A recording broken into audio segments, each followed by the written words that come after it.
Now, according to science, when you physically die and when your brain stops functioning, that is it. That is the end. That's the end of consciousness.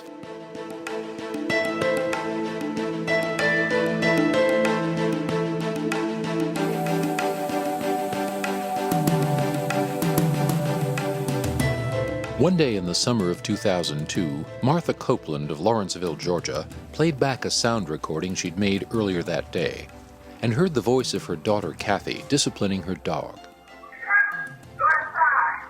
That wouldn't have been so unusual, except that 6 months earlier, Kathy had died in an auto accident. In September 2005, Vicki Talbot of Bellingham, Washington, received a message on her answering machine from her son, Braden.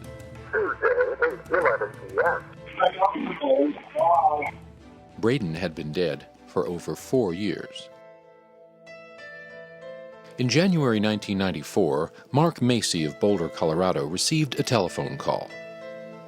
The caller identified himself as a European psychologist named Konstantin Raudeva. This is Konstantin Raudeva speaking. Dr. Raudeva had been dead for 20 years. One day in October 1987, Claude and Ellen Thorlund of Sweden switched on their TV. Suddenly, this strange image appeared, and they quickly snapped it with their Polaroid camera. Only later did they learn that their friend Friedrich Jürgensen, a pioneering afterlife researcher who had died a few days earlier, was being buried at that very moment, 250 miles away.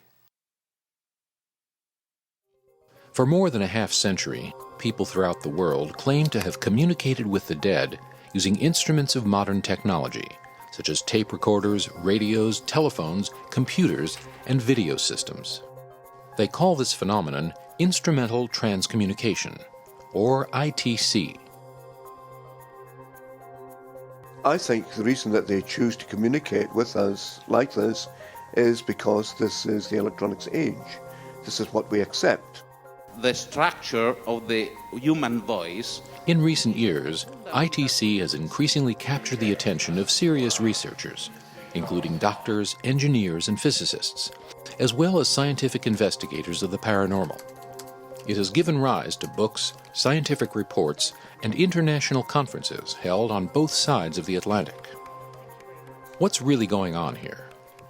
Mainstream science tells us that nothing survives the death of our physical bodies.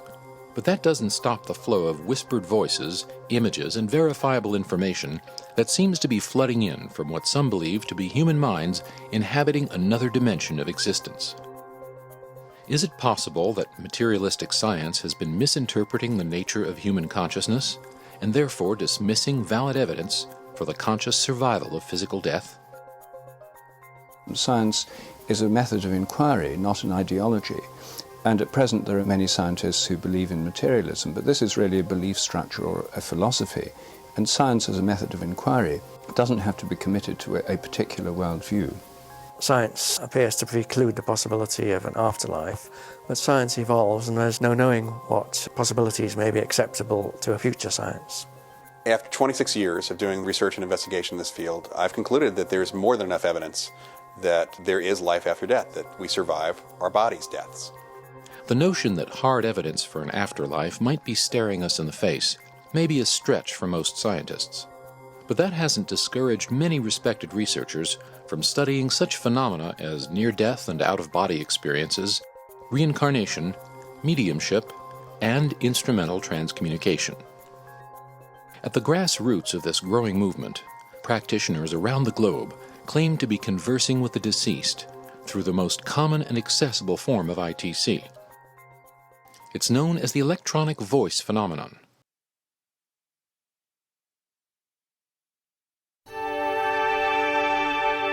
A brief definition of the electronic voice phenomenon, or EVP as we call it, would be the existence of voices of unknown origin which appear in tape recordings particularly, but could also be recorded in other ways.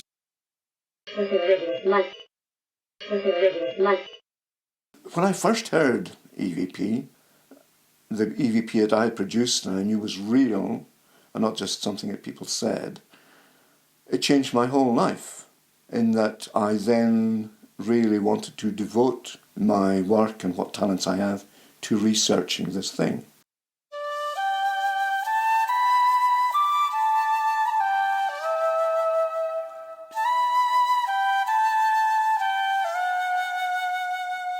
Electronics engineer Alexander McRae lives on the Isle of Skye off the coast of Scotland. A leading expert in voice communication systems, he developed speech enhancers for the Space Shuttle and voice links for the London Underground. When he first heard about EVP, he was convinced it was an alarming fraud aimed at exploiting the vulnerability of the bereaved. I'd had a high-level security clearance in the UK and the US, so, I'd been into some quite fancy things, but I didn't believe this. With his expertise in speech communications, he started recording EVP in an attempt to discredit it. And then one evening, to my great surprise, with some equipment I was developing at the time, I heard a voice.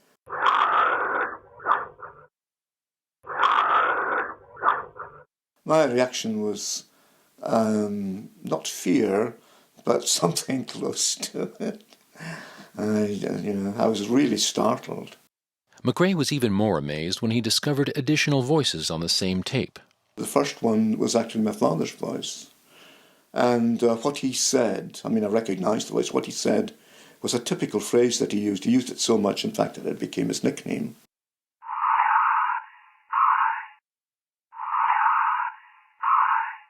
So I became reasonably convinced that this was the electronic voice phenomenon that people had been talking about. After 25 years of research, McRae is one of the world's leading experts in EVP. What my research has convinced me is that there is another dimension to our existence, and that includes life after death.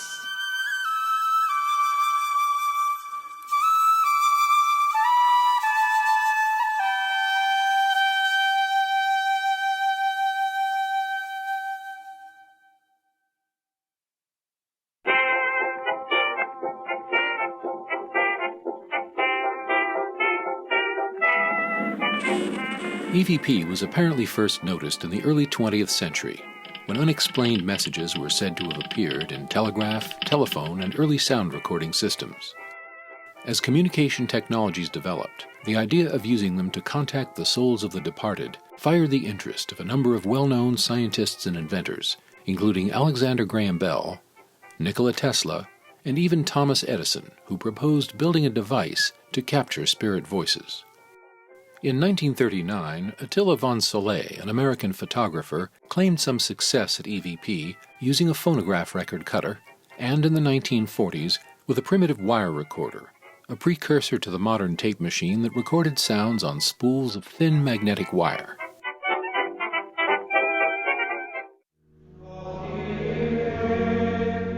In 1952, while editing wire recordings of Gregorian chants, two Italian priests, Agostino Gemelli and Pellegrino Ernetti, inadvertently picked up the voice of Gemelli's deceased father.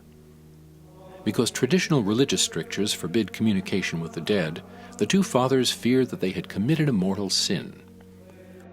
But they were greatly relieved when Pope Pius XII declared the recording a major discovery, one that might lead to new scientific studies for confirming the existence of an afterlife. Then, as tape recorders became popular in the 1950s, people reported hearing mysterious voices in their recordings. At first, no one took these strange intrusions seriously, and they were dismissed as the random pickup of stray radio broadcasts. The first person to research EVP in depth was the Swedish artist and filmmaker Fredrik Jürgensen. In 1959, he was using his portable recorder to tape nocturnal bird sounds for a documentary. On playing back the tape, along with the sounds of the birds, he was amazed to hear faint voices discussing nocturnal bird sounds. Convinced that he was recording messages from the dead, Jürgensen devoted the rest of his life to researching the phenomenon. He went on to record thousands of voices in several languages, established that they often interacted with the experimenter, and published his findings in several books. One of Jürgensen's pupils and collaborators was the Latvian psychologist and philosopher Konstantin Raudava. After working with Jurgensen, he too became convinced that EVP was the dead speaking. Raudove worked endlessly to persuade scientists and the public that with simple recording equipment it was possible for the dead to speak to the living. During his lifetime, he recorded 70,000 voices in 6 different languages and published the first book on EVP in English. In 1971, he released this phonograph record to promote his book. The voice then calls the experimenter's name, Konstantin Raudove. The experimenter states that in his opinion, man cannot grasp the events after death with his intellect. A voice replies in German, kann. He can. In another recording, the experimenter remarks that people do not believe in life after death, and a voice answers, So sind sie. German. That's how they are.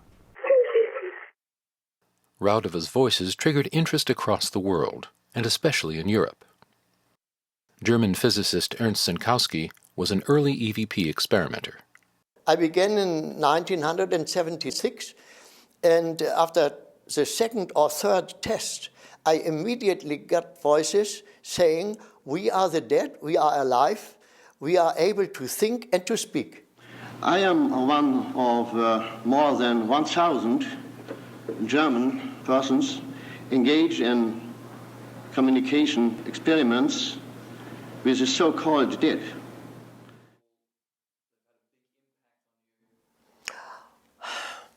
Well, one of the first extraordinary voices I received 14 days after I started was the voice of my late father. And he addressed me with my nickname he used when I was a little boy.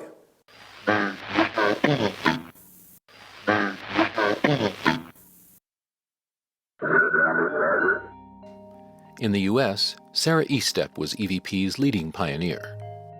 She made hundreds of her own recordings and published her own groundbreaking book, Voices of Eternity. In 1982, she founded the world's first organization devoted to the study of EVP, the American Association for Electronic Voice Phenomena, now known as Association Transcommunication. Today, the organization is based in Reno, Nevada, and is directed by Lisa Butler, a psychologist, and Tom Butler, a communications engineer. The function of the association is to provide objective evidence that we survive death. It is also a community of researchers and people that are just interested in the phenomena. After reading Estep's book, the Butlers became fascinated with the possibility of recording voices of the deceased. Following Estep's instructions on how to obtain EVP, they soon began to get results. Hearing the first EVP was absolutely amazing. I don't think I slept for 3 nights. Like many who experiment with EVP, the Butlers discovered that some of the voices were familiar. At the end of the recording, we said, is there anybody else that would like to say something? And here was this voice that I recognized immediately as my mother. I immediately recognized it as being her mother's voice, and I understood exactly what it said. The importance of that is just unspeakable. When I heard it for the first time myself, I was actually first a little unnerved, and then as an electronic engineer, there was a task of trying to figure out how could that possibly be occurring? Where could the voices be coming from, and how would they be in the electronics? So the rest of my life, I guess, I'm going to be spending trying to answer those questions.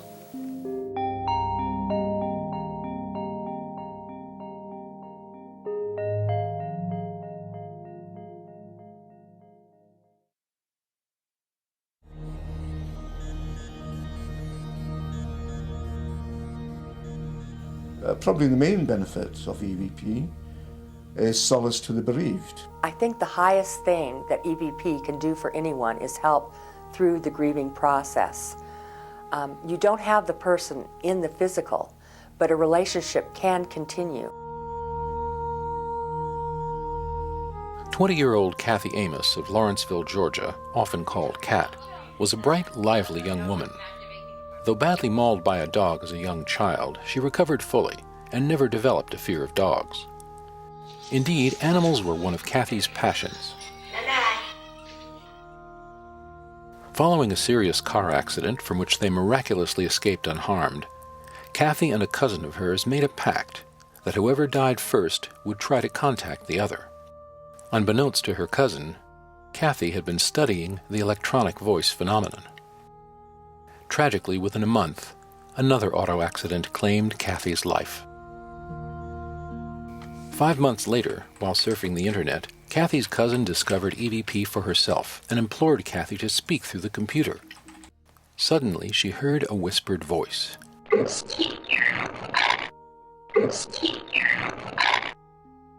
Soon, Kathy's mother, Martha Copeland, was recording her own messages from Kathy.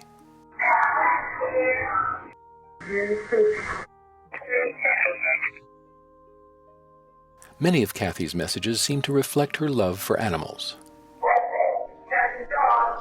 One day, as she often did, Martha switched on her recorder at home and went out shopping. When she returned, Kathy's dog had made a mess of the house. When Martha checked the recording, she heard Kathy's voice admonishing the dog. A similar incident produced the following EVP. After searching the internet, Martha discovered the AA-EVP and joined immediately. Soon she was sharing recording tips and EVP samples with Karen Mossy of New Hampshire, whose son Rob had died of a brain injury. Rob, just missing you, pal.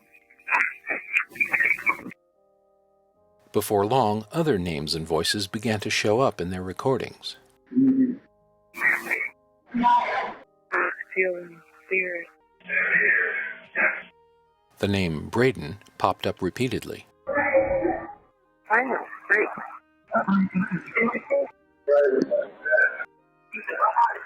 But neither Martha nor Karen knew anyone named Braden. Only later did they learn that Vicki Talbot of Washington State had lost her son in a kayaking accident and had just joined the organization. Her son's name was Braden. Braden died on March 11th, 2001. He was 20 years old. He was with his best friend Jim, who was also 20, and they were out kayaking in Bellingham Bay, and they just never came home. One of the members said that they had gotten an EVP 2 weeks prior to my joining that said, "It's Braden." Braden had already joined this group that I had subsequently joined, and that he was just waiting for me to join. Then I thought, well, if he's communicating in that way, I'm going to actually try this.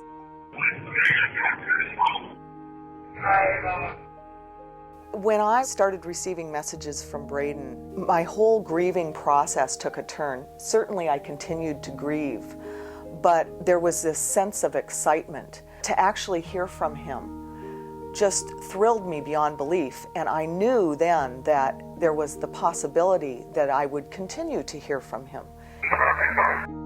Happy birthday. One of the first messages I got from him was, again, him saying, "Mom," very clearly twice. He's just as funny as he always was. What do you know that I don't?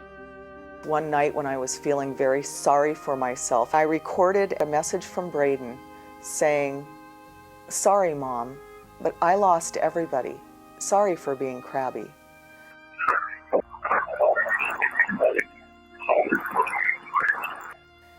And that gave me a whole new perspective.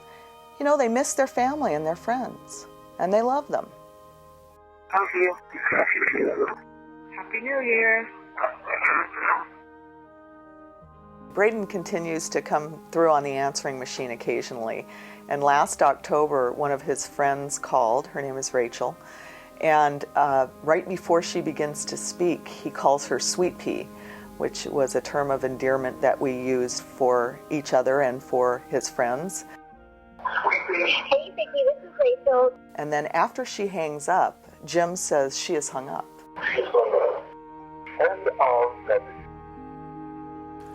Before long, this core group of Vicki Talbot, Martha Copeland, and Karen Mossy expanded into its own national organization, whose members record every other Thursday and share the results over the internet.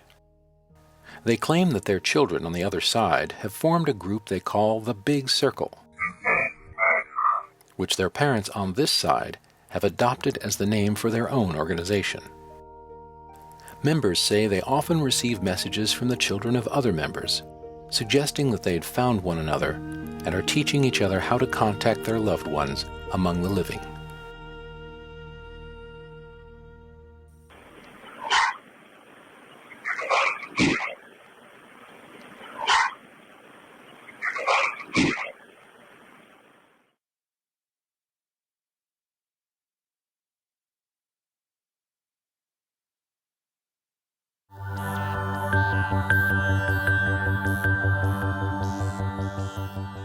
If somebody came up to me in the street and said, there's nothing paranormal about EVP, I would say, well, I believe in experimental evidence. I've done at least 20 years and hundreds of experiments, and I know that it is a paranormal effect. Now, how many experiments have you done? Skeptics insist that there's nothing paranormal about EVP. But are these dismissals based on a genuine understanding of the phenomenon, or are they simply expressions of unscientific prejudice? Let's take a look. One of the most common skeptical explanations for EVP is pareidolia, the tendency to see patterns or hear meaningful words when in reality none exist. Is it possible that EVP is just misidentified noise?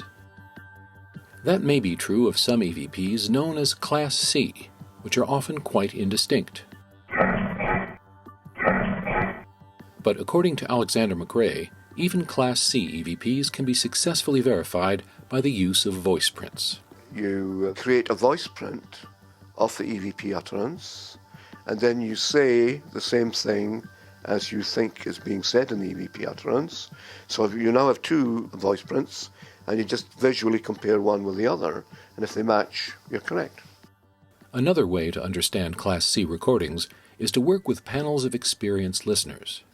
You tend to find that the consensus will be among experienced listeners or trained listeners.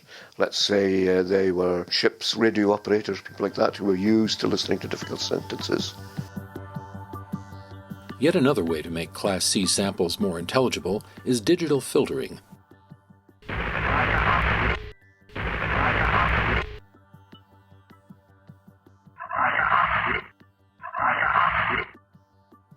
And finally, some Class C recordings may be inferred by their context.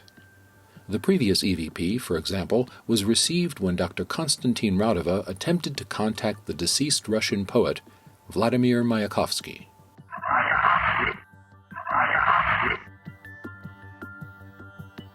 EVP samples in Class B are more intelligible than those in Class C, and most listeners usually agree on what they say.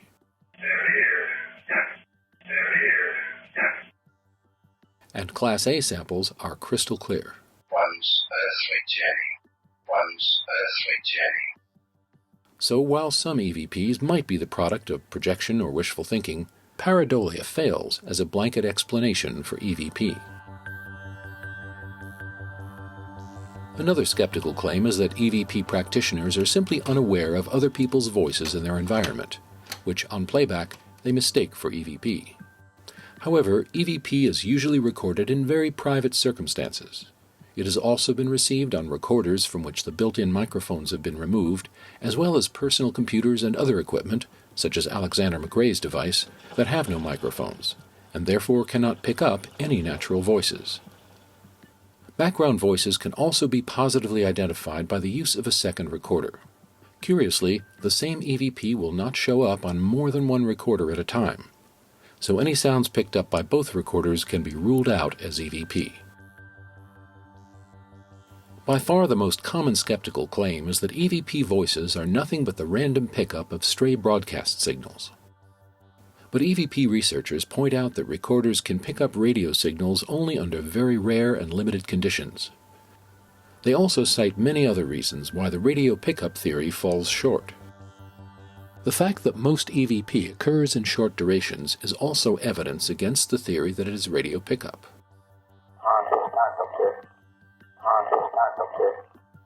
If the phenomenon of EVP was just a random event, then you'd be as likely to get very short phrases and very long ones, say. half a second for some and 2 hours for another. But no, they all tend to cluster round about 1 3/4 seconds in length. It's like you are standing on one side of a river, and on the other side there's another person, and you are just calling hello. And then the contact breaks down. Does this short time window help explain why so many EVP communications seem to be phrased in a sort of poetic shorthand?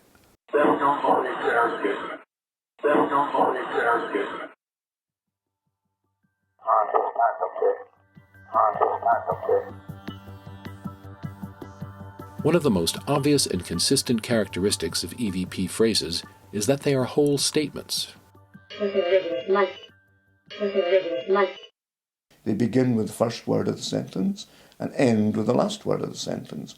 And that is against all probability of just being a chance event.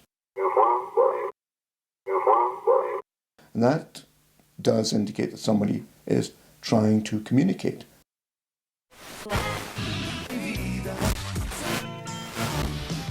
And then there is the fact that you don't pick up music normally, whereas a lot of broadcast output in this country and elsewhere consists of music, you know.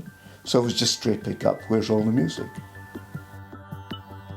People who practice EVP often discover an apparent interactivity between themselves and the voices recorded. And she asked if there was anyone that wanted to speak, and there's a voice. If radio pickup were the source of EVP, this would be astronomically improbable.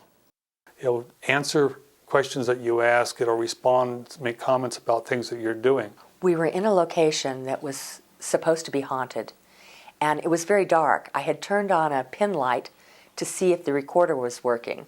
When we listened back to the tape, we were very surprised to hear this voice.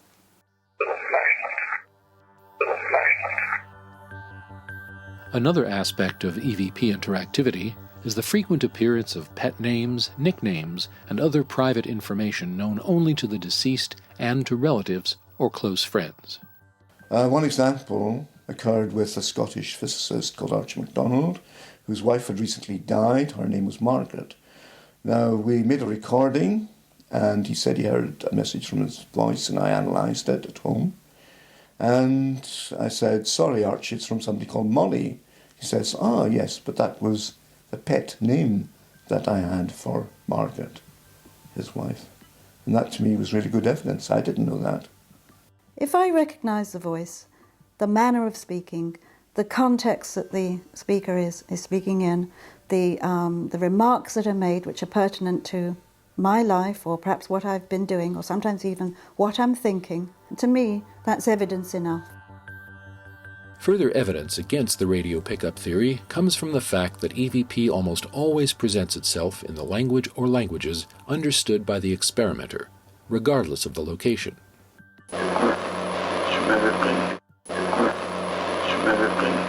If you record it in another country where it's not an English-speaking country, but all you understand is English, you will record English EVP. I took the device to Spain, I used it in Spain, and from my background I know that you can't receive any radio broadcasts in English, certainly not in that place at that time, you couldn't do that. And so any pickup should be in Spanish, but it wasn't, it was all in English. Radio broadcasts tend to reproduce the human voice fairly accurately, but forensic analysis shows that typical EVP voices do not originate in a human vocal tract. Instead, they seem to have been synthesized in ways we don't yet understand. My department is involved in the analysis of EVP and ITC phenomena. Paolo Presi is an industrial engineer and a founding member of Il Laboratorio, a research organization based in Bologna, Italy, dedicated to the scientific analysis of instrumental transcommunication and EVP in particular. Presi and his colleagues have pushed the envelope of rigorous scientific research on EVP, using state-of-the-art electronic instruments and forensic software to analyze EVP voices. Presi says that determining the origin of these voices is beyond the scope of his laboratory work, but that their structural analyses point to a distinctly paranormal origin. Some researchers, like Alexander McRae, have built their own equipment to test the validity of the radio pickup theory. With my system, There's a local transmitter which drowns out all the other radio broadcasts. They just do not record. Even though this system completely eliminates the pickup of broadcast signals, McRae is still able to record EVP.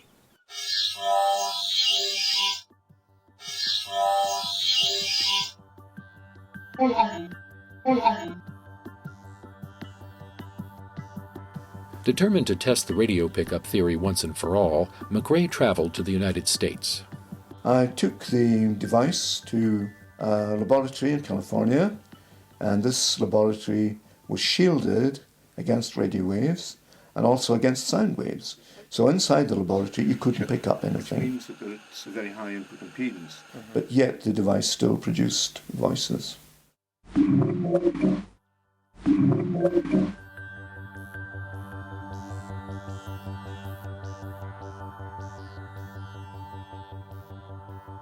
The final recourse of the skeptic is simply to declare EVP a hoax. But there's no actual evidence for this as a blanket explanation.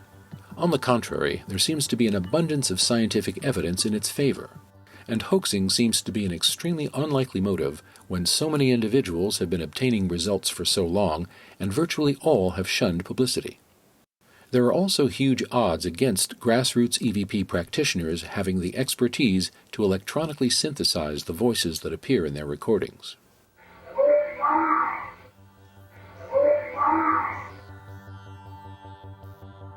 Researchers say that the final argument against hoaxing is that you can try EVP yourself. Since the method of obtaining EVP is technically simple, testing its validity can be done by anyone. To find out whether something is genuine, you have to do it yourself, because then you do not depend upon believing other people. There's no guarantees you're going to make the contact. There's no guarantees that those on the other side will want to make the contact with you. But on the other hand, maybe they will, and in most cases they probably will. So try it. Try it for yourself and see what you get.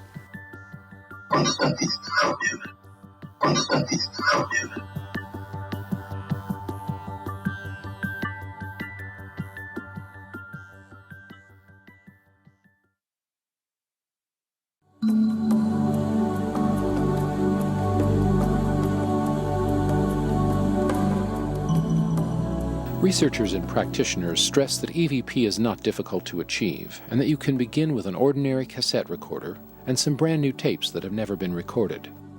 Use whatever you've got available. Don't go out and spend a bunch of money. But if you don't have something that records, this is a basic setup.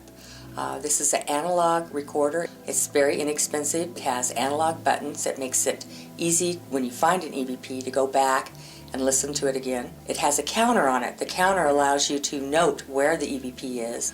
With the cassette recorder, you want to use a standalone microphone because the internal motor of the cassette recorder is noisy and will cover up your EVP. You always want to use a set of headphones. Usually in the beginning the voices are very soft, so the headphones help you hear the soft voices. Many EVP practitioners report that these digital memo recorders are especially effective at capturing EVP voices. Some practitioners skip the recorder entirely and record directly on their computers using readily available audio software. You can record EVP anywhere. When you're starting out, we would suggest that you pick a spot and start recording at the same time each day and in the same spot. It's kind of like they know your intention by doing that. We would suggest that you ask a question and then you simply give those on the other side time to answer back. You tape this for a short time, maybe a few seconds, maybe a minute, and then you stop recording, you play back, and you listen to that what you find on this tape. You need to listen very closely in the beginning. Usually the voices start out as merely whispers. It's interesting, after you do this for a while, the voices will actually become louder and become stronger. With EVP, you actually have three things going on. You have the individual, you have the spirits on the other side communicating, and you have the device in which the communication comes through. We feel like the individual and the spirits on the other side are the most important parts of the circuit. The equipment seems to be the least important.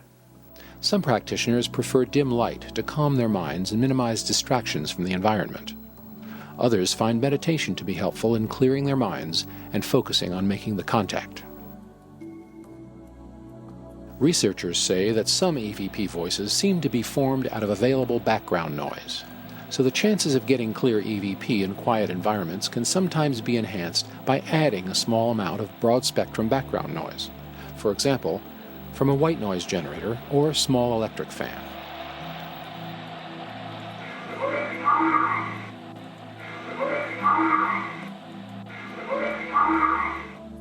The three most important points when doing EVP research are: one, to keep to the same time of day as far as possible, keep a regular appointment almost. The next one is if you have an emotional bond with the person you're trying to reach, then that does help an awful lot.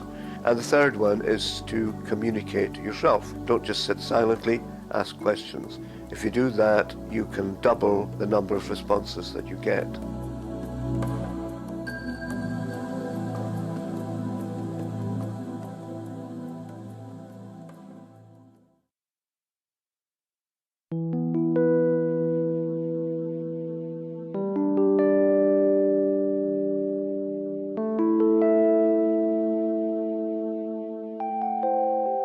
When the phenomena expanded into pictures, faxes, computer messages, actual phone calls, another term had to be coined, and that became instrumental transcommunication, or ITC, which basically means communication through instruments.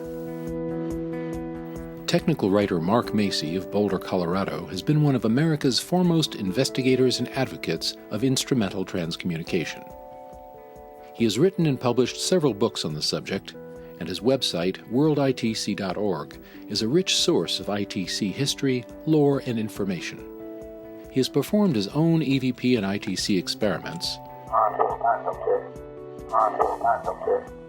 and has traveled widely, giving lectures and presentations. And they try to modulate those sounds into a voice. In October 1995, a colleague in the small European country of Luxembourg sent a message to Macy that purported to be one of many that had appeared on her home computer. As with the home tape recorder in the 1950s, the advent of the personal computer in the 1980s and 90s gave rise to claims of anomalous messages that seemed to appear out of nowhere, often on simple machines that had no connection to an outside network. This message, addressed to Mark Macy and one of his collaborators, claimed to be from an obscure journalist named Arthur Beckwith, who was born in England in 1832, was married in Jamaica, and eventually settled in Brooklyn, New York. He died the same day the Titanic sank in 1912. I hired a private investigator in England to look up the records of Arthur Beckwith in that area, and Arthur Beckwith turned out to be born in 1832. Arthur mentioned in his letter that he was employed by the Sun and the Brooklyn Daily Eagle and the Citizen. So I went to the public library in Brooklyn, New York, and we found out that sure enough, Arthur Beckwith was employed on those newspapers, and we found his obituary. A colleague of mine went to the National Archives in Washington, D.C. The census records showed that Arthur Beckwith was a 68-year-old widower in the year 1900, living at 150 Schermerhorn Street in Brooklyn. Arthur also mentioned a man in his letter named Bill H. Lynch, who had been a rector at St. John's Roman Catholic Church in Lambertville, New Jersey. So we went to that New Jersey church, and sure enough, we found a record of William Lynch, who was a rector at that church at the time.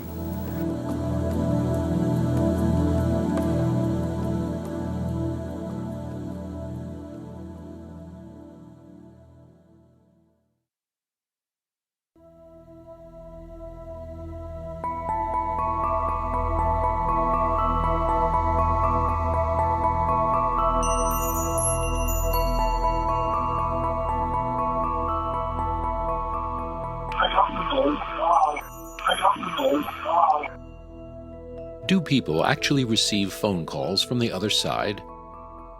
In the 1970s, two veteran parapsychologists, Scott Rogo and Raymond Bayless, set out to answer this question.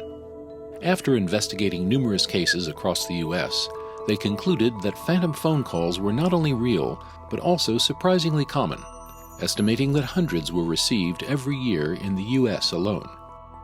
As with other forms of ITC, people claim that they clearly recognize the voices of deceased friends and loved ones.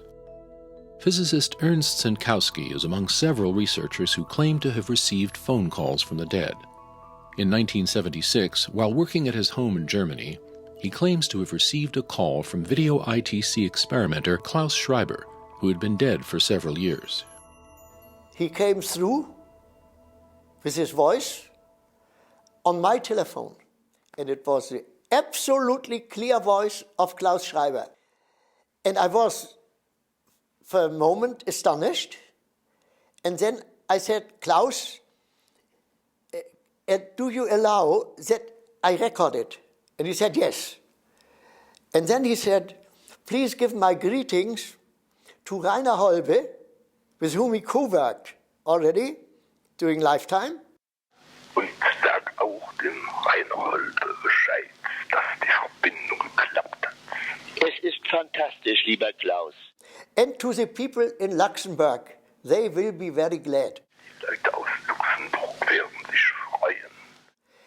And then Klaus, I asked him, did you ever try to get in contact with other people? And he said, naturally. Klaus, hast du versucht, dich manchmal über Radio zu melden? Selbstverständlich. But I have here somebody who wants to speak to you. And I give him the device. And you hear something like rattling. Aber ich habe hier jemand, der sich bei dir melden will. Ernst, ich gebe ihm das Gerät. And then a Roman Catholic cardinal came through. Hier, hallo. Ja. Hier Augustin Lund.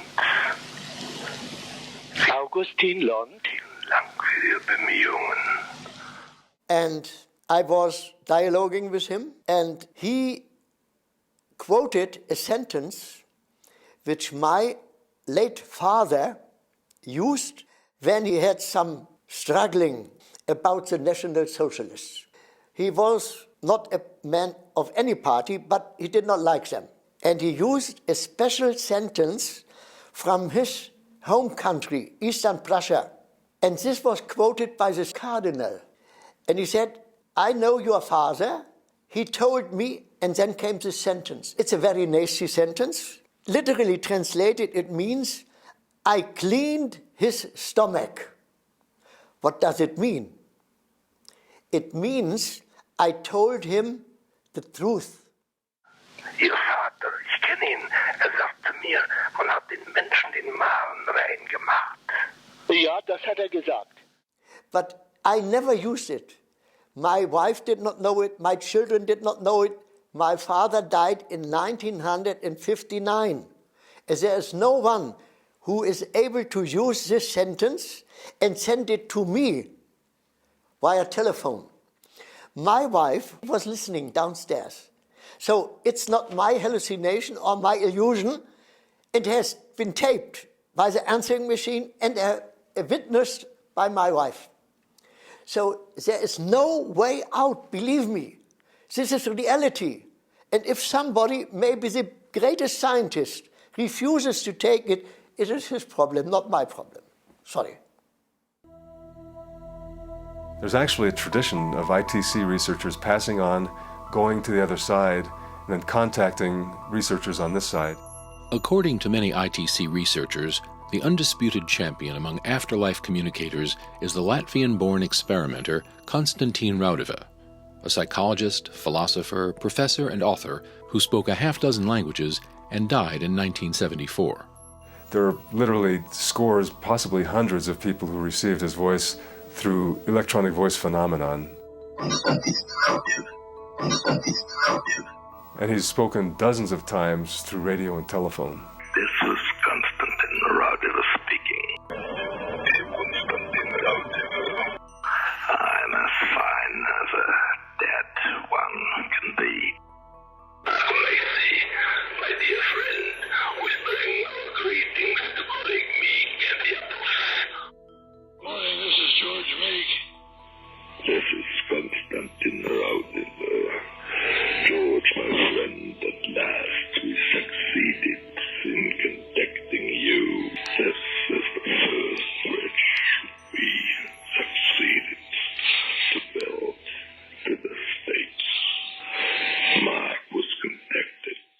It was a spring morning in 1992 when I received my first telephone call from the other side, from Konstantin Raudeva. Mark Macy had been preparing to conduct an ITC experiment involving very low-frequency radio transmissions. According to Macy, the caller identified himself as Raudeva and offered advice regarding his experiment. He had no way to record phone calls at the time, but he was prepared when the caller rang again. Hello? Yes. I'll try to make it clearer this time. It's a VLF receiving converter. Okay. You simply connect the VLF converter to your HF radius antenna input and a suitable VLF antenna. The conversation lasted for several minutes. The caller's voice was clear as a bell, and his advice regarding Macy's experiment was sophisticated and technically impeccable. 24500 kilohertz respectively. Okay. Wonderful. Technical advice from this side. Thank you very much, Constantine. These conversations weren't limited to technical advice. They often touched on human social issues and suggested that the insights provided by ITC might lead to a more just and peaceful world. You know how dangerous acts of all kinds can be. Violence. That's one of those things we want to prevent by ITC. The violence.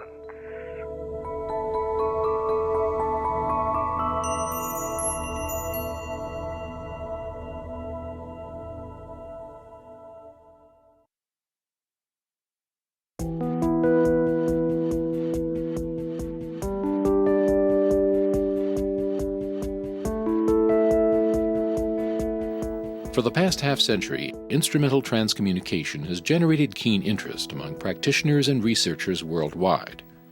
International conferences held in the United States and Europe have drawn ITC experimenters, scientists, engineers, psychologists, and medical doctors from around the world who share their experiences, present the results of their research work, and discuss methods for better understanding the nature and meaning of ITC. One such conference was held in 2004 in the bustling port city of Vigo, situated on Spain's Atlantic coast. The conference was co-sponsored by a local development bank and by the locally published ITC Journal. The keynote address was given by the city's vice mayor, who's also a medical doctor. We are living constantly with physical death, and yet there is always the underlying enigma as to what happens after physical death. Sometimes the information is information that adds to our body of knowledge and even predictive. Those phenomena have been with us for a long time, and we have, by mistake, thought of them as paranormal. This first division of sounds into different auditory types can be settled on the discrepancy between the periodic and the aperiodic vibrations. The conference was directed by Dr. Annabella Cardoso, a career diplomat who is a successful ITC practitioner and publishes the ITC Journal in English, Spanish, and Portuguese. I got introduced to the subject by a couple who had lost their only son in a sailing accident here in the Bay of Vigo, who requested my help just in the sense of speaking with them about any possibility of life after death. We started after having been to Madrid to speak with a Jesuit priest who is quite an authority on the paranormal. And he said, well, my best suggestion for you is to try instrumental transcommunication. So I just started experimenting, and I got such important and relevant results that naturally the study of this discipline is very important to me. J'ai perdu ma première épouse, Annick, en 1988. Speaking at Dr. Cardoso's International ITC Conference, Jacques Blanc-Garin explains that he lost his first wife in 1988.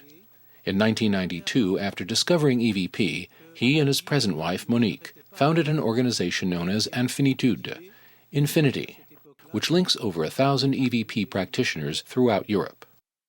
The organization's main purpose is to help the grieving connect with their loved ones who have passed.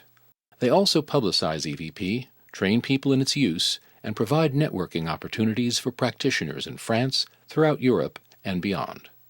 They also promote research into EVP and ITC aimed at improving the quality of the results. At the Vigo conference, the Blancarins presented some of their members' EVP samples.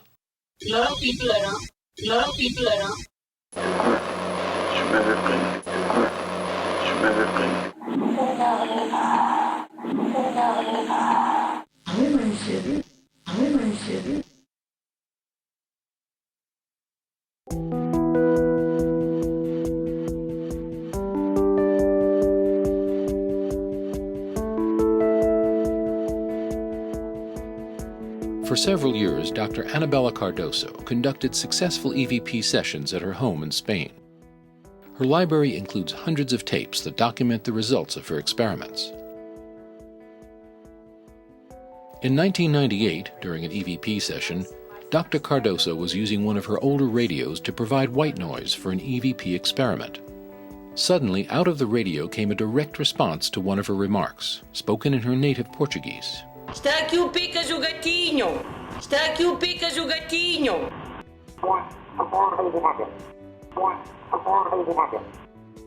Dr. Cardoso says that these voices have often called her by her childhood nickname, Bella. They always call me Bella. Bella was my child's name. I am Annabella. My family, still today, they call me Bella. Sim, tu ouvi? Sim?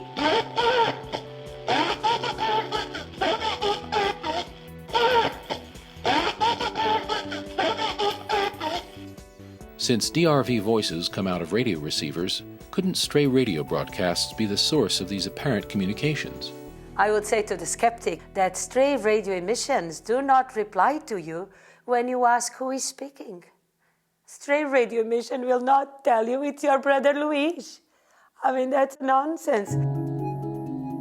The theory that direct radio voices are in fact the dead speaking is strongly supported when they are clearly recognized as those of deceased friends or relatives.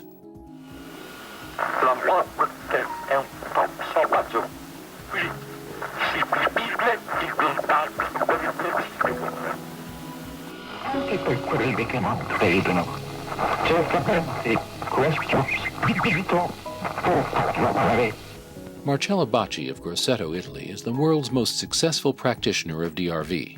Since the 1940s, Bacci has been picking up the voices of the deceased on old vacuum tube radio receivers. Over 60 years later, his radios continue to produce copious voices in a variety of languages that thousands of people have sworn are those of their loved ones and can engage them in meaningful two-way conversation. In this 2002 documentary, produced by Italian-Swiss television, parents of deceased children bear witness to the voices received through Bacci's radio.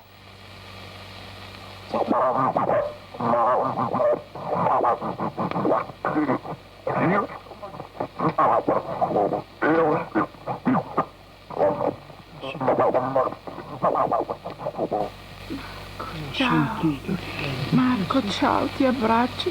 E quindi lo squarcio di azzurro che abbiamo avuto è stato notevole. Ho detto, mamma Milena, ascolti Massimiliano.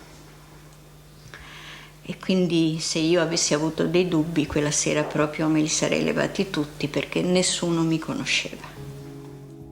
In over 6 decades, Bacci has never charged for his services or accepted a single donation. Scientists and researchers from around the world have investigated Bacci. Engineer Paolo Presi and his colleagues from Il Laboratorio have been investigating him since 1974. To date, no one has ever found the slightest evidence of fraud. The voices that are coming from out of his radio are very astonishing because the content level is very high in respect of the culture of Mr. Bacci, because he was only a businessman with a shop of washing machines, radio, and so on.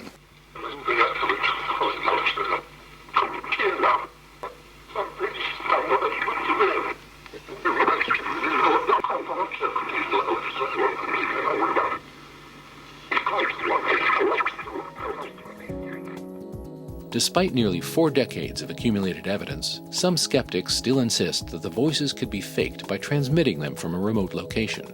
But repeated scientific analyses have ruled this out, and have also established that the voices themselves are highly anomalous and do not originate in a human vocal tract. From my point of view, is the top expression of instrumental transcommunication. I know him in 1974, and I frequently visit him in Grosseto. In 2004, a group of afterlife researchers, including Dr. Annabella Cardoso, Professor David Fontana, Robin Foy, and physicist Mario Festa, joined engineer Paolo Presi for a session at Bacci's Center in Grosseto. Il 5 dicembre del 2004. Dove vai errando Bacci? In questo universo niente perisce. Cambia semplicemente forma. Initially, the voices emerging from Bacci's radio spoke in Italian, but then Bacci reminded them about his English-speaking guests. Senti, ci sono anche degli inglesi, degli amici, che vengono da molto lontano. I'm sorry, Bacci. Sorry, David, yes? Ciao, David. Ciao, David. I say ciao to you. Can you speak to me again in English, friend? David Fontana. Thank you for all your hard work. Congratulations. È un fatto medianico, una cosa che c'è sempre stata, l'uomo l'ha sempre avuta. È un regalo che ci hanno fatto per vedere chi siamo, che però non si è sciupato tutto come si è sciupato la nostra terra, si è inquinato tutto noi. L'uomo non deve sentirsi autorizzato a fare ciò che la tecnologia, la scienza mette a sua disposizione.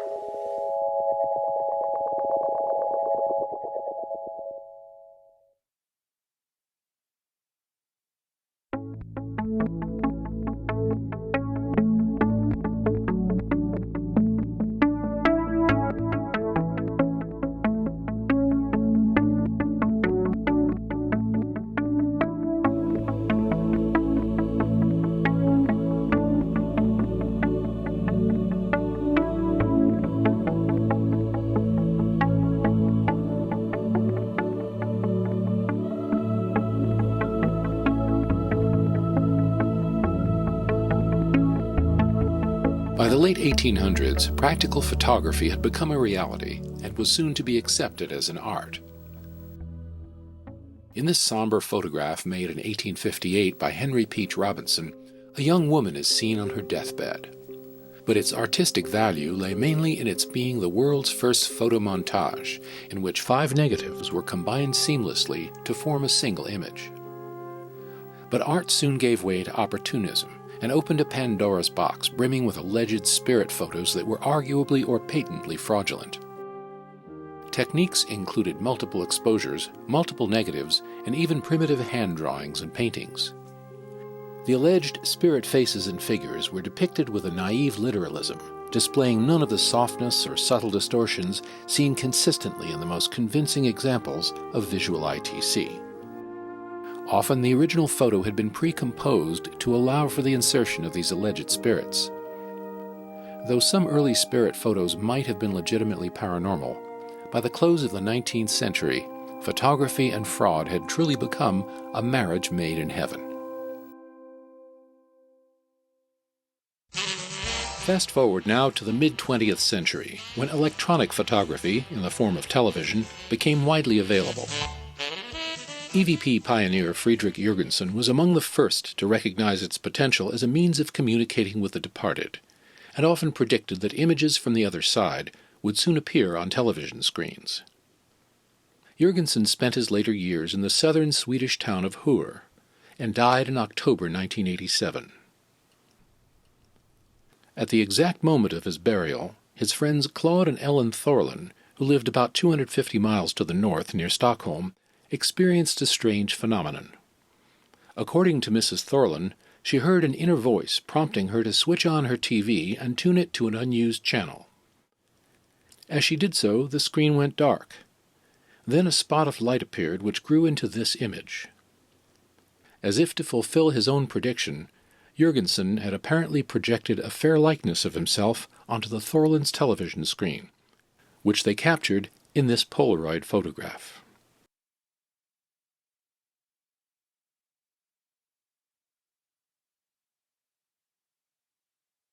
But Jurgensen was not the first to produce images of the deceased on a television screen. That honor probably belongs to Klaus Schreiber of Aachen, Germany. In his youth, Schreiber had experienced deep poverty. Later in life, he suffered the loss of 8 close relatives, including his beloved daughter Karen, all within the span of a few years. Though plagued by ill health himself, he maintained a positive outlook, and in 1982 began experimenting with EVP. In one communication from a deceased relative, he was advised to try working with video. Today we take video recording for granted, but in the 70s and 80s it required clumsy, expensive videotape equipment. Trained as a saddlesmith, Schreiber understood little about this technology and at first was unsuccessful. But following further EVP advice from the other side, and with some help and encouragement from electrical engineer Martin Wenzel, Schreiber constructed a video feedback loop, which produced highly unstable forms that he was told could be manipulated by those on the other side. By 1984, Schreiber's perseverance paid off, and he began to receive many remarkable images. By laboriously advancing his tapes frame by frame, Schreiber was able to isolate and study these single images or short sequences in which the pictures would often emerge from random shapes. Since he had no means of editing his tapes, he simply rephotographed these clips onto a second videotape to preserve them.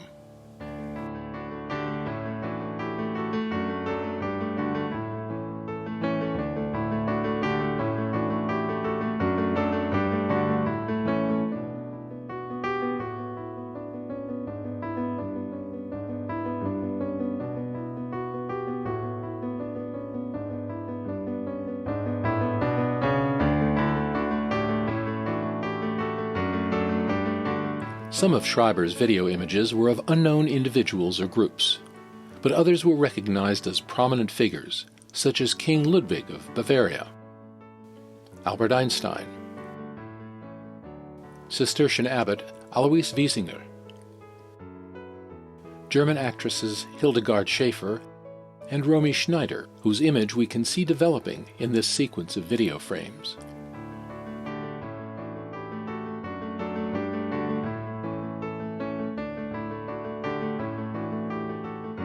Not surprisingly, Konstantin Raudova himself made several brief appearances on Schreiber's video screen. But most intriguing of all were the images Schreiber identified as deceased relatives, including his grandfather, his mother Katerina, his sister Maria, a cousin of his son Robert, who died at age 22, his deceased wives Gertrude and Agnes,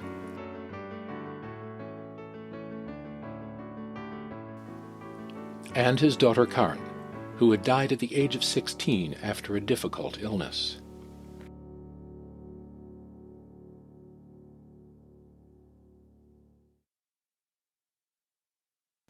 Could all these images have been hoaxed? During a broadcast discussion about ITC on Luxembourg television, here's what German engineer Martin Wenzel said about Schreiber's work, as translated by Dr. Ernst Zinkowski. Mr. Wenzel, it is in the nature of man, and it is good so, to be basically skeptical. Then one is able to inform oneself, and yet remaining skeptical, one may research. You controlled Schreiber's equipment and wrote a report. Yes, when Klaus Schreiber published his first images or presented them in the public, he invited me to visit his laboratory and observe everything, how he is working. He revealed everything. I could check anything down to the smallest cable. There was nothing hidden in any way, and I had to see that he worked without any tricks. It's only a very unconventional way to use a video camera.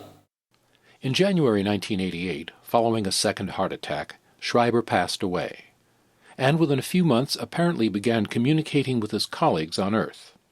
Afterwards, apparently Klaus Schreiber sent an image through the transcommunication station in Luxembourg.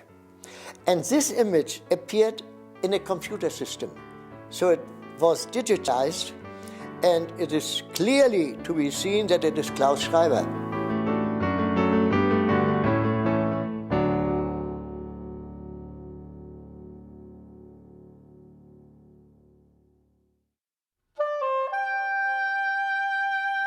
Rievenich, Germany, was the site of numerous ITC experiments during the 1980s and 90s. Here, Dutch TV personality Tineke de Noy interviews Rievenich experimenter Adolf Hommes. Ich habe Jürgensen kennengelernt damals in meiner Anfangsphase meiner sogenannten Forschung. Ja. Und habe das Buch von Jürgensen. Hommes' early work focused on EVP and direct radio voice, which produced, among others, the following communication.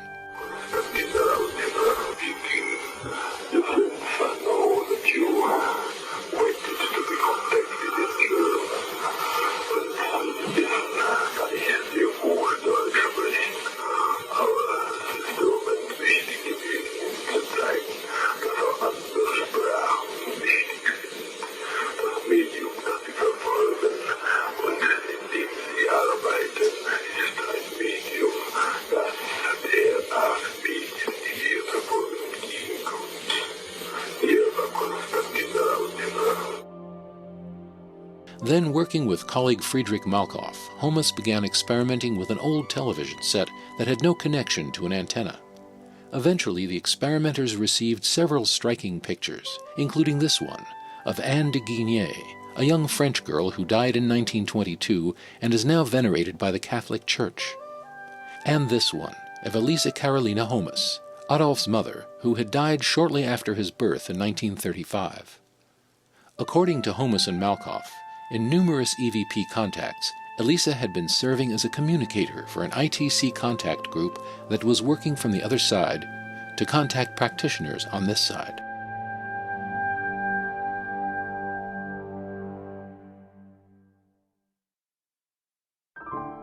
Vicky Talbot reports that late one night in July 2006, her television set turned itself on and off several times and displayed various black and white scenes of people asking to engage in two-way conversation with her. She says that, in her astonishment, and in the dark, she was unable to find her camera in time to capture this sequence of events. But she did eventually manage to snap one picture of the TV image, showing several youthful faces, before the episode ended. Here it is with some of the distortion removed, and here with some of the noise removed. Vicky says she now keeps her camera close to her TV set at all times, just in case.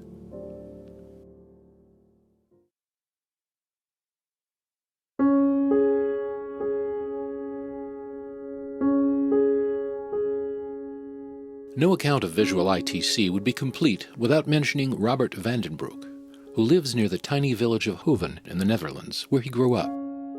Since early childhood, Robert has displayed a remarkable range of unusual talents, including the ability to consistently predict the appearance and location of crop circles and occasional snow rings in his area.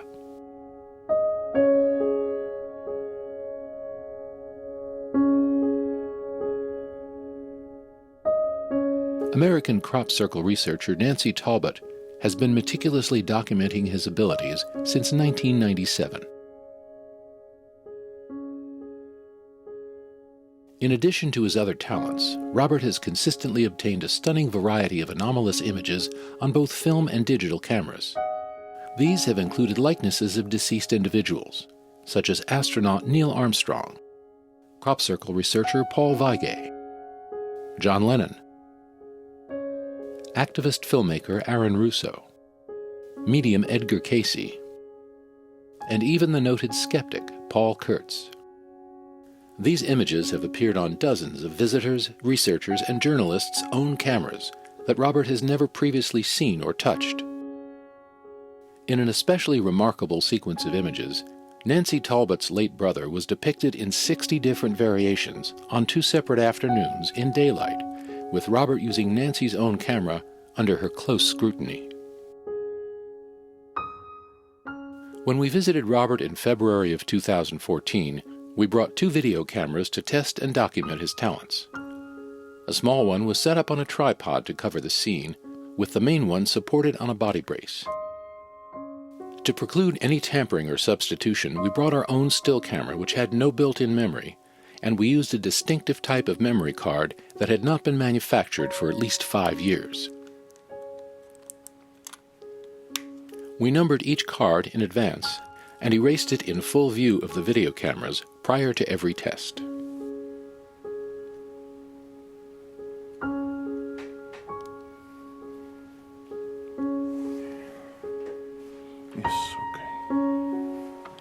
In all of our tests, Robert stood in front of a dark blue curtain in his small living room in approximately this position.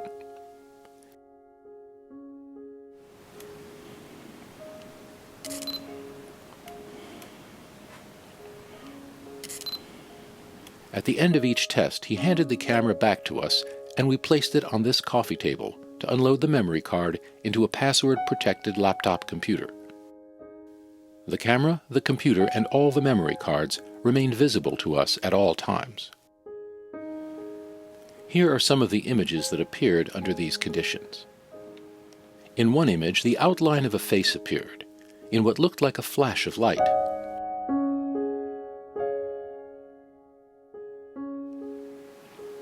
Oh, something? What was that? This is strange.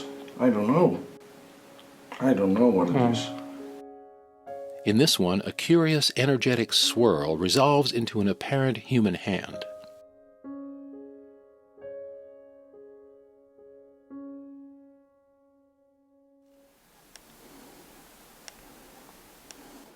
Whoa!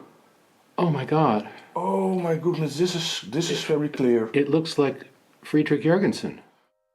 Most intriguingly of all, 2 distorted images appeared that resembled Friedrich Jürgensen in his later years.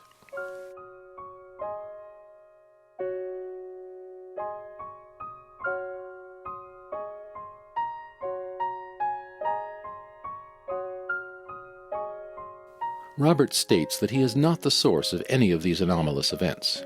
Instead, he says he has always been aware of and increasingly a conduit for what he often describes simply as an energy, from which he also claims to receive information.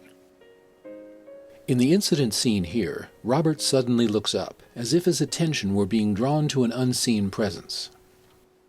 Then he immediately turns toward our second video camera, just as its exposure system is being anomalously influenced, presumably by this same presence. At no time during this incident had anyone touched this camera, which had never before misbehaved in this way, and has not done so since. The screen was going black a little bit. Was it? Yeah. Huh. It was going dark. And then light, I don't know what it means.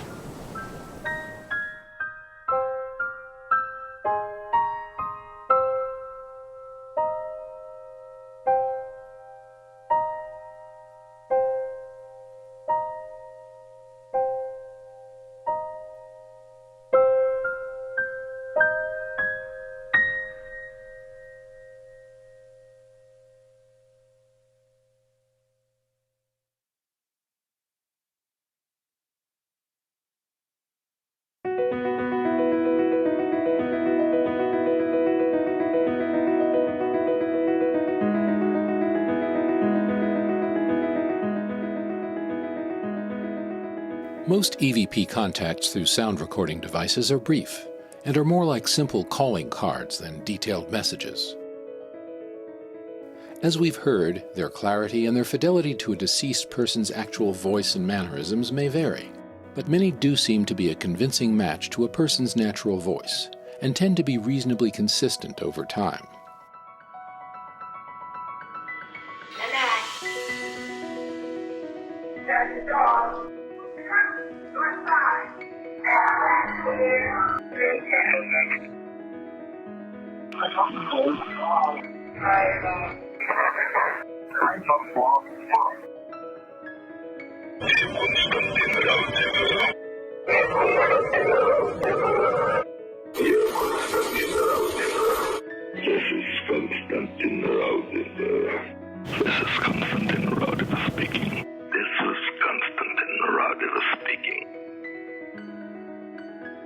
With visual ITC, these calling cards tend to show up in cameras and video systems as symbolic or representative images.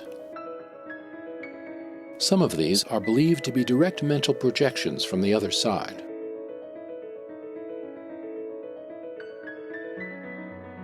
Others appear to be modeled after photos or other sources that exist somewhere in the world. With some exceptions, this tends to result in a clearer and more easily identifiable image of the deceased. Skeptics tend to view this as evidence of hoaxing. But a closer examination reveals many subtle differences, including whimsical distortions and creative embellishments that would have taken significant time and expertise to produce. So it seems quite a stretch to believe that these can appear fully formed and seamlessly layered into a brand new digital photograph within a matter of seconds, in a borrowed camera, with a blank memory card under close observation. So dismissing them as simple trickery without taking the whole picture into account seems unscientific at best. Let's consider Robert Vandenbroek's images of astronaut Neil Armstrong, which appeared during a test session in 2014 that was closely monitored by 2 video cameras. Here's one of Robert's images, and here are some frames from an obscure 2011 New Zealand TV interview with Armstrong. They're a close match, but there are also some intriguing differences. For one thing, Armstrong's left ear has become transparent, with the frame of his glasses showing right through it. While the mouth remains prominent, the eyes have been reduced to bland, colorless surfaces. Some parts of the anomalous image are streaked or feathered, while some are not. Throughout the test session, the camera remained firmly autofocused on the background. And since nothing unusual appeared in the viewfinder, any possible trickery would have had to take place during the 1-second blackout period in which each photo was taken. In any case, no trickery of any kind was observed by the second camera.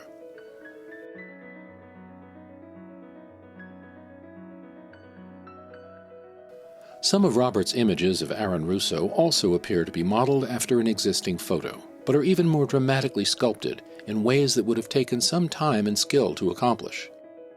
And they too appeared within moments, in full view of filmmaker William Gozecki's video camera when he visited Robert in 2010. Oh, check that out. That's totally him. Absolutely. That is totally him. Oh my God. He has closed his eyes.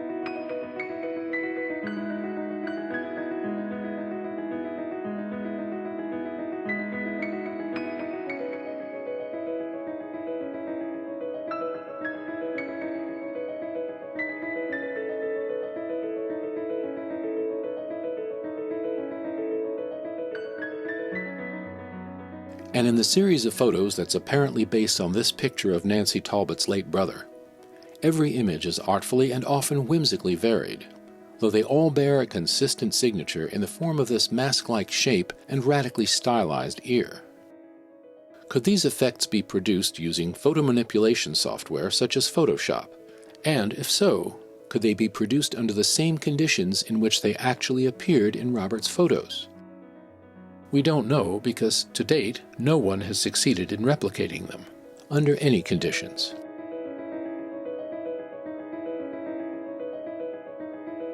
Other examples of visual ITC display their own characteristic types of distortion that would have been impossible to achieve without a considerable investment of time and costly professional expertise, especially prior to the release of Photoshop software to the general public in 1990.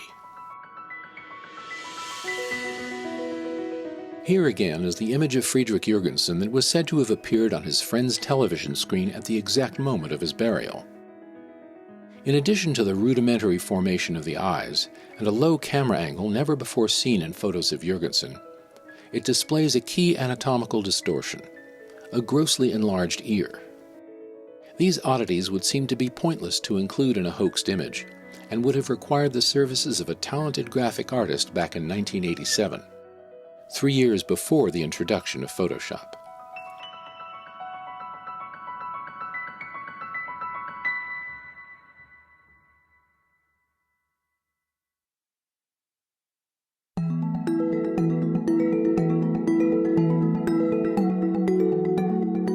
The reality of ITC is strongly supported by the practice of physical mediumship, in which the surviving consciousness of deceased persons is claimed to produce various effects in our physical world, including sophisticated interactions with our audio and visual technologies. In physical mediumship, phenomena happen of a physical nature, meaning objects move, things appear, disappear, things that people can see happening. There's an effect on real objective things. For a closer look at physical mediumship, let's travel back in time to the late 1990s in the tiny English village of SCOLE, where the most extensive and long-running experiment ever attempted in afterlife communication unfolded over a 5-year period in the darkened cellar of this 17th century farmhouse. The SCOLE experiment was the brainchild of 2 veteran afterlife researchers, Robin and Sandra Foy, who worked closely with 2 of Britain's most accomplished mediums, Alan and Diana Bennett, and what they claimed to be a corresponding team of experimenters on the other side. During their 500 sessions, all of which were recorded on audio tape, the SCOLE experimental group went into a meditative state to connect with their other dimensional counterparts. The goal was to collaborate in devising and conducting experiments that could produce tangible physical phenomena, which could then be studied and analyzed objectively. Robin Foy's remarkable 550-page book, Witnessing the Impossible, chronicles each of these 500 sessions, many of which were observed by visitors, eventually totaling in the hundreds, including top-tier scientists and engineers. The experiment was also monitored by 3 experienced investigators of paranormal phenomena: electrical engineer Arthur Ellison, research psychologist David Fontana, and veteran researcher Montague Keene. All sorts of things have happened, particularly in this 20th century, which earlier generations would have said were impossible. Skeptics are often unaware of the amount of experience and the amount of knowledge that goes into investigations of this kind. Between the 3 investigators, you could say we'd had 50 years and more of experiences of this kind. We know all the tricks. Initially, we were all pretty skeptical because what had been claimed seemed so way out. The SCOLE experiment was reported in contemporary magazine articles, 2 books, a 400-page scientific report, and a full-length documentary film. Its successes included nearly 1,000 hours of direct communication through the mediums, and an impressive variety of intriguing physical phenomena such as tiny animated lights that flew around the room. The SCOLE group also witnessed what they claimed to be the spontaneous appearance of physical objects.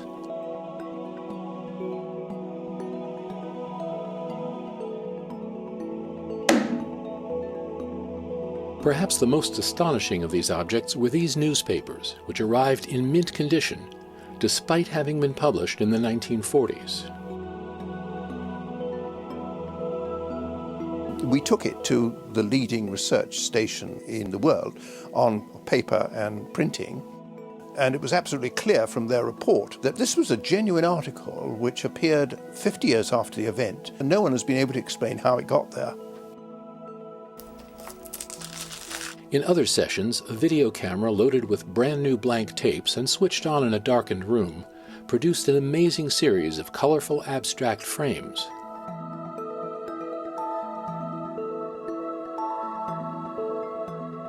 The tapes also contained unexplained light phenomena and enigmatic faces.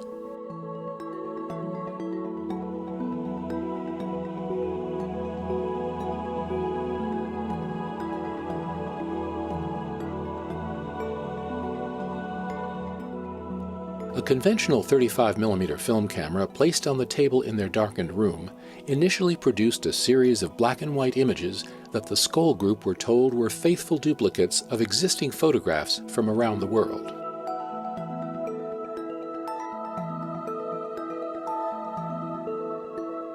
some were photos of existing photos, and they said initially that was easier for them to do before they went on to photos that had never existed.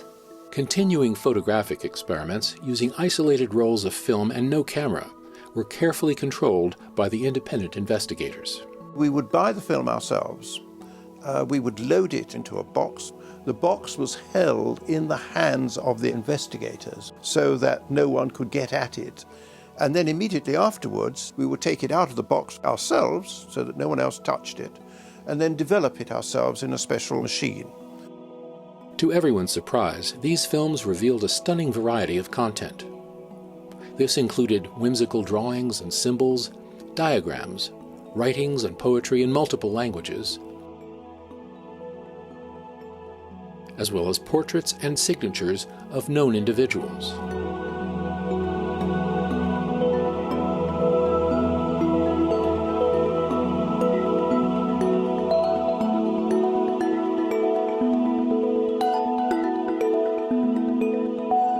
The SCOLE group also heard voices through a tape recorder from which the microphone had been removed.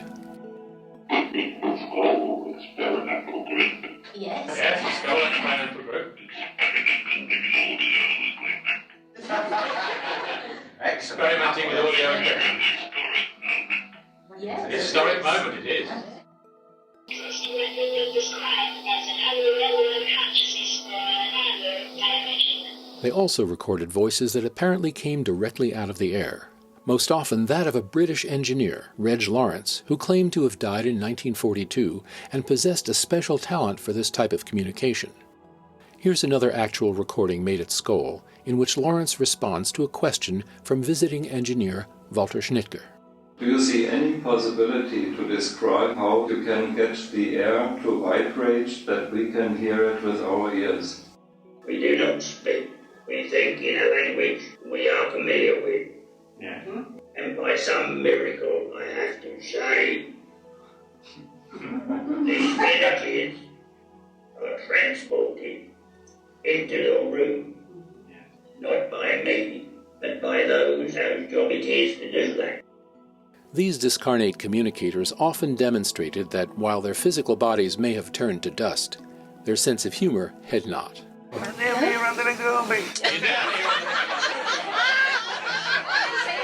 all right over there, John? No. No. Shut your eyes. Yeah. Yes. Think of something very nice. No, not that. Think of an ice cream or something like that. Ice cream. How do I know that the phenomena come from the afterlife rather than from the mediums themselves? We simply have clues of information which was extremely unlikely to have derived from the mind of the medium. And the more impressive those are, the more likely it is it's an aspect of discarnate communication. Second-rate scientists would say, well, this so-called paranormal phenomenon cannot have occurred, and therefore it must be conjuring. It must be stage magic. Well, that is not my idea of good science. It's not possible to dismiss the excellent evidence quite so readily. I could not do it myself as a professional magician. And I don't believe in any magician that I knew could do this. I'd say they were wasting their time doing this here for nothing when they could be earning $1 million out there on the stage. If you take all the phenomena within the whole of the SCOLE experiment over 2 years while we were there, I would say that the possibility of fraud and faking was nil. These things are so extraordinary that when one tells them to people who've not had the experiences themselves, they think, oh, it must be trickery. And the challenge then always is, okay, you duplicate it.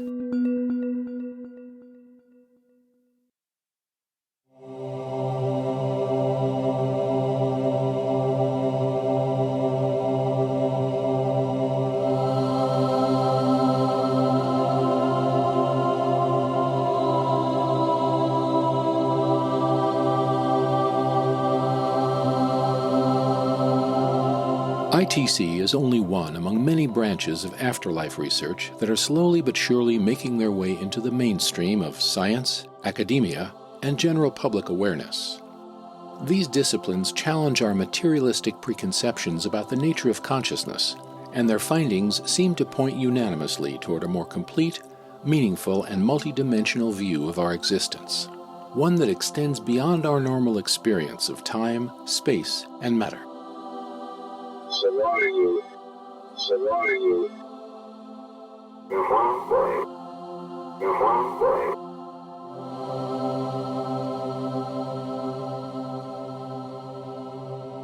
I think the fact that we survive bodily death is a scientific fact. It's nothing to do with religion. This isn't evidence based on faith. It's objective evidence. So it has changed our lives completely. We should be devoting enormous social resources to this question, not leaving it up to a matter of belief. Maybe it's a superstition, maybe it really happens. The only way to find out is to study the phenomenon and find out whether it happens or not to adopt the view that it's a superstition and then close off any inquiry. That way we find out nothing. We remain trapped in our belief system. The experiences that I've had have convinced me that it is very difficult to explain any of these things by an alternative explanation to that of survival. I think the skeptics regard the possibility of the survival of human consciousness as inherently so impossible that anyone must be rather crazy to believe it. But when you look at the evidence, you have to ask yourself whether you'd be even more crazy not to believe it, or to find some alternative explanation which makes any sort of sense. And I haven't found one. The way that I see this subject developing, and it is going that way already, is to get into the universities, to get accepted by the mainstream. Then money will come in and qualified people will come in and they'll be able to do this as their work. And the rate of development will increase enormously. The more we understand about consciousness, the more we understand that it is a continual stream, that sometimes we are having the experience of consciousness within the physical and sometimes we're not, but that consciousness is continuing anyway. It makes you take personal responsibility too. We know that we continue to grow on the other side, so you want to do everything you can here to live by the golden rule. If the world at large knows that when you die, it isn't oblivion, that this would have a beneficial impact on the way that people live their lives. ITC really convinced me that life goes on after we die, and in the big picture of my life, it allowed a huge sigh of relief. Now that I knew that life is eternal, I could relax and breathe more easily and tread more lightly on the earth. Conscious faculty. Conscious faculty.